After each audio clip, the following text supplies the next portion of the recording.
बिस्मिल्लाहिर्रहमानिर्रहीम। अस्सलाम वालेकुम। काश कभी गंदम के खेत के अंदर जड़ी बूटियों वाला स्प्रे किया जाता है ताकि हमारी पैदावार बढ़ जाए, क्योंकि जड़ी बूटियों को कंट्रोल करके ही हम अच्छी पैदावार ले सकते हैं। अगर जड़ी बूटियां खेतों के अंदर मौजूद हैं तो ये पौधे के साथ मुकाबला कर रही होती हैं, खुराक के लिए, पानी के लिए, जगह के लिए। नतीजा ये निकलता है कि पौधे हमारे कमज़ोर रह जाते हैं, पैदावार हमारी कम हो जाती है।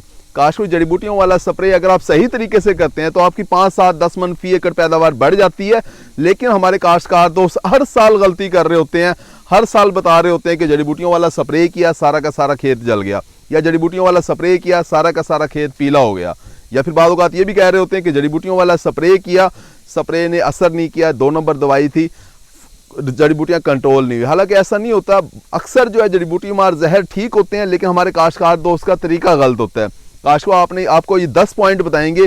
इन 10 पॉइंट के ऊपर अगर आप अमल करते हैं तो जड़ी बूटियां बहुत अच्छे तरीके से आपके खेत में कंट्रोल हो जाएंगी, आपकी पैदावार बढ़ रही होगी। लेकिन अगर आप इसके ऊपर अमल नहीं करते तो आपकी पैदावार बढ़ने की बजाय कम हो रही होगी। हमारे काश्तकार दोस्त हर साल गलती कर रहे होते हैं। ये सारी की सारी गलतियां तो नहीं करते जो 10 गलतियां हम आपको बताएंगे, लेकिन इनमें से 1-2 गलती हर साल कर रहे होते हैं, जिससे फिर रिजल्ट कम मिलता है या रिजल्ट बाद औक़ात नहीं मिलता।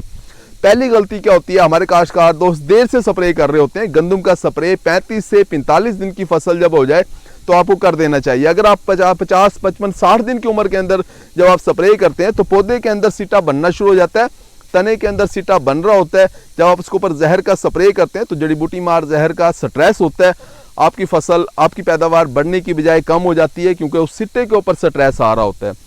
तो आपको चाहिए कि आप वक्त पे स्प्रे कर दें। दूसरी गलती हमारे काश्तकार दोस्त जो ये कर रहे होते हैं वो रिपीट स्प्रे कर रहे होते हैं।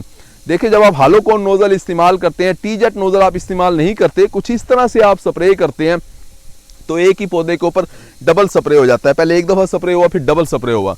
जब डबल स्प्रे कर देते हैं तो उससे फसल के ऊपर स्ट्रेस आ जाता है, पौधे आपके पीले हो जाते हैं। तो आपको चाहिए कि आप टी-जेट नोजल इस्तेमाल करें ताकि रिपीट स्प्रे आपकी फसल के ऊपर ना हो। तीसरी गलती हमारे काश्तकार दोस्त जो करते हैं वो ये करते हैं कि जड़ी बूटी मार जहर का स्प्रे करने के बाद वो जल्दी पानी लगा देते हैं। आपको कम से कम 10 से 12 दिन के बाद पानी लगाना चाहिए।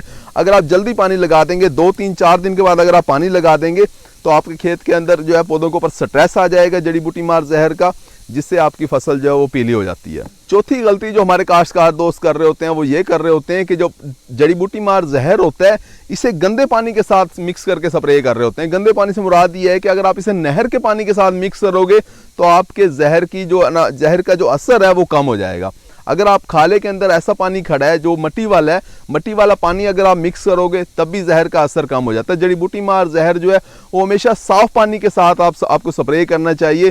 पीने वाला जो साफ पानी होता है उसके साथ आप स्प्रे करें। पांचवी गलती जो हमारे अक्सर काश्तकार दोस्त कर रहे होते हैं वो वत्तर का सही तरीके से ख्याल नहीं करते। देखिए, गंदम के खेत के अंदर जब आप स्प्रे करने लगे हैं तो आपके खेत के अंदर तरवतर नहीं होना चाहिए, वत्तर होना चाहिए। तरवतर से मुराद ये होता है कि जिस खेत के अंदर चलना फिरना भी मुश्किल हो, अगर आप उसके ऊपर स्प्रे करवा देंगे फसल के ऊपर तो आपकी फसल स्ट्रेस में आ जाएगी। आपको चाहिए जब आप अच्छे तरीके से चल फिर सकें आसानी के साथ, लेकिन वत्तर हो ज़मीन के अंदर, उस वक्त अगर आप स्प्रे कराएंगे तो फसल के ऊपर कोई स्ट्रेस नहीं आएगा, जड़ी बूटियां बहुत अच्छे तरीके से कंट्रोल हो जाएंगी। छठी गलती हमारे काश्तकार दोस्त जो कर रहे होते हैं वो ये कर रहे होते हैं कि धुंध के अंदर स्प्रे कर देते हैं। सर्दियों के अंदर अक्सर धुंध पड़ रही होती है, दिन निकलता ही नहीं है, धूप निकलती नहीं है। उस दिन अगर आप स्प्रे कर देंगे तो आपको जड़ी बूटी मार जहर सही तरीके से आपको रिजल्ट नहीं दे रहा होगा। सातवीं गलती हमारे काश्तकार दोस्त जो कर रहे होते हैं वो ये कर रहे होते हैं कि कम वत्तर के अंदर, जिस वक्त वत्तर नहीं होता उस वक्त स्प्रे कर देते हैं, जिससे रिजल्ट नहीं मिलता। या अगर हवा बहुत तेज चल रही है उस वक्त अगर आप स्प्रे करेंगे तब भी आपको सही तरह से रिजल्ट नहीं मिलेगा। आठवीं गलती हमारे काश्तकार दोस्त ये करते हैं कि वो ज़मीन का ख्याल नहीं रखते। अगर रेतली ज़मीन है तब भी उसी तरह से वो स्प्रे कर रहे होते हैं, कलराठी ज़मीन है तब भी उसी तरह से जड़ी बूटी मार जहर का स्प्रे कर रहे होते हैं।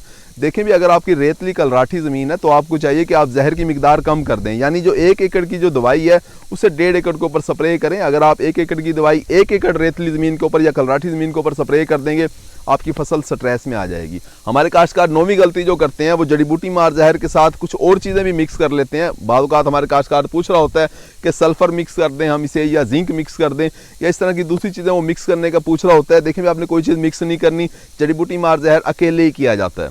10वीं गलती जो हमारे काश्तकार दोस्त कर रहे होते हैं वो पानी कम लगा रहे होते हैं, यानी 80 लीटर के साथ 1 एकड़ का स्प्रे कर देते हैं। जब आपने जड़ी बूटी मार जहर का स्प्रे करना है तो कम से कम 100 लीटर, 100 से लेके 120 लीटर पानी फी एकड़ आपने इस्तेमाल करना है। तो अगर आप इन चीज़ों के ऊपर अमल करते हैं, इन्हें ध्यान में रख के फिर आप जड़ी बूटी मार जहर का स्प्रे करवाएंगे तो आपको मुकम्मल रिजल्ट मिल रहा होगा।